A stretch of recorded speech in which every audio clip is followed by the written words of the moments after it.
all hostilities ceased, but beacons were reared upon the mountains, and their fires were to be taken as a new summons to arms. This signal the 8 watchers expected. Though late in November, the day had been unusually fine, and in consequence the whole hilly ranges around were clearly discernible. But now the shades of evening were fast drawing on.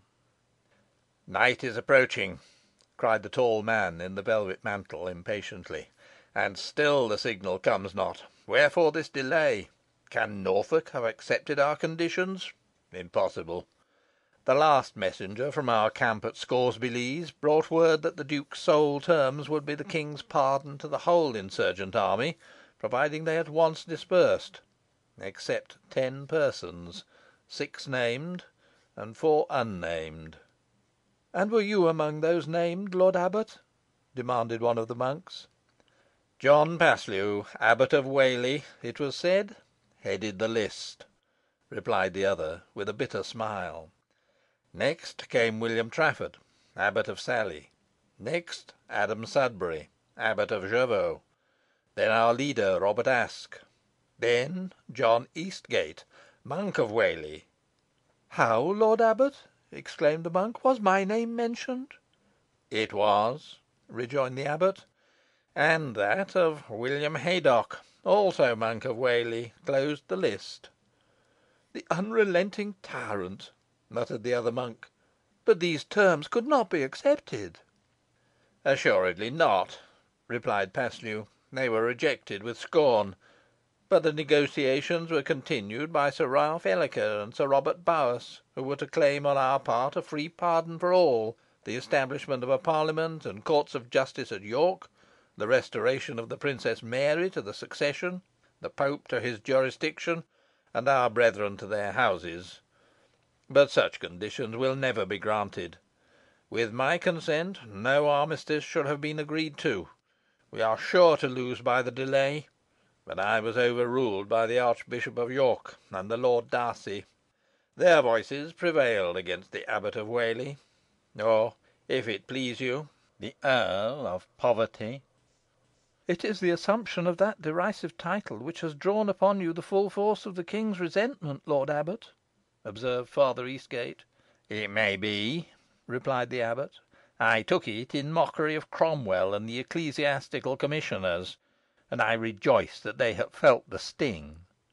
The Abbot of Barlings called himself Captain Cobbler, because, as he affirmed, the state wanted mending like old shoon. And is not my title equally well chosen? Is not the church smitten with poverty? Have not 10,000 of our brethren been driven from their homes to beg or to starve? Have not the homeless poor, whom we fed at our gates and lodged within our wards, gone away hungry and without rest? Have not the sick, whom we would have relieved, died unattended by the hedge side? I am the head of the poor in Lancashire, the redresser of their grievances, and therefore I style myself Earl of Poverty. Have I not done well?" "You have, lord abbot," replied Father Eastgate. "Poverty will not alone be the fate of the Church, but of the whole realm, if the rapacious designs of the monarch and his heretical counsellors are carried forth," pursued the abbot. "Cromwell, Audley, and Rich have wisely ordained that no infant shall be baptised without tribute to the king; that no man who owns not above £20 a year shall consume wheaten bread, or eat the flesh of fowl or swine without tribute; and that all ploughed land shall pay tribute likewise. Thus the church is to be beggared, the poor plundered, and all men burdened to fatten the king and fill his exchequer." "This must be a jest," observed Father Haydocke. "It is a jest no man laughs at," rejoined the abbot, sternly, "any more than the king's counsellors will laugh at the Earl of Poverty, whose title they themselves have created. But wherefore comes not the signal? Can aught have gone wrong? I will not think it. The whole country from the Tweed to the Humber, and from the Lune to the Mersey, is ours, and if we but hold together, our cause must prevail." "Yet we have many and powerful enemies," observed Father Eastgate, "and the king, it is said, hath sworn never to make terms with us." tidings were brought to the abbey this morning that the Earl of Derby is assembling forces at Preston to march upon us." "We will give him a warm reception if he comes," replied Paslew, fiercely. "He will find that our walls have not been crenelled and embattled by licence of good King Edward the Third for nothing, and that our brethren can fight as well as their predecessors fought in the time of Abbot Holden, when they took tithe by force from Sir Christopher Parsons of Sladeburne. The abbey is strong and right well defended, and we need not fear a surprise.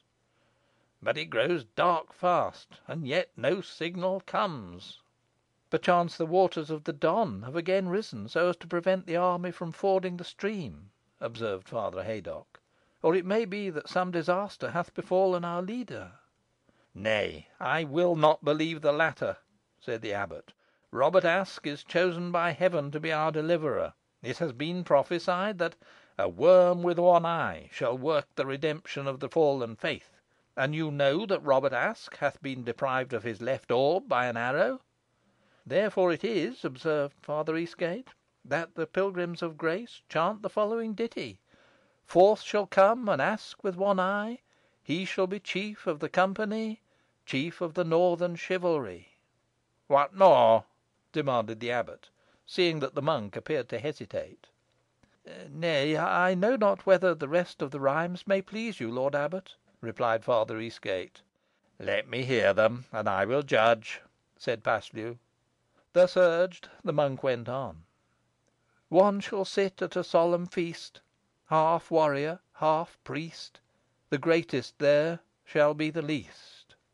"The last verse," observed the monk, "had been added to the ditty by Nicholas Demdike. I heard him sing it the other day at the abbey gate." "What! Nicholas Demdike of Worston?" cried the abbot. "He whose wife is a witch?" "The same," replied Eastgate. "Hoo be so counted, sure enow," remarked the forester, who had been listening attentively to their discourse, and who now stepped forward. "Boh dunna yo think it. Believe me, lord abbot, Bess Demdike's too young and too protty for a witch." "Thou art bewitched by her thyself, Cuthbert," said the abbot, angrily.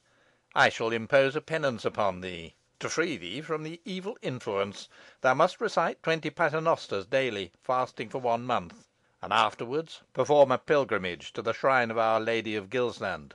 Bess Demdike is an approved and notorious witch, and hath been seen by credible witnesses attending a devil's sabbath on this very hill, Heaven shield us.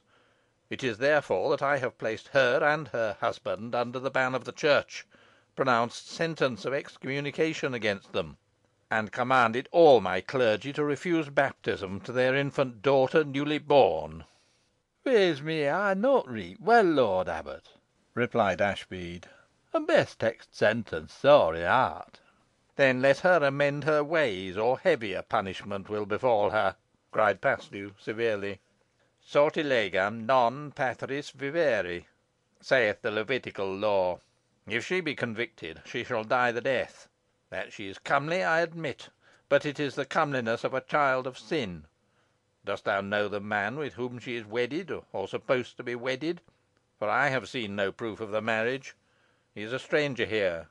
"Ey knoas nowt about him, lort abbut, except he cum to Pendle a 12 month agone," replied Ashbead. "Boh ey knoas full weel that that tweet cumblin fellow robbed me o' the prettiest lass in aw Lonkysshire ay, aw Englandshire, for t' matter o' that." "What manner of man is he?"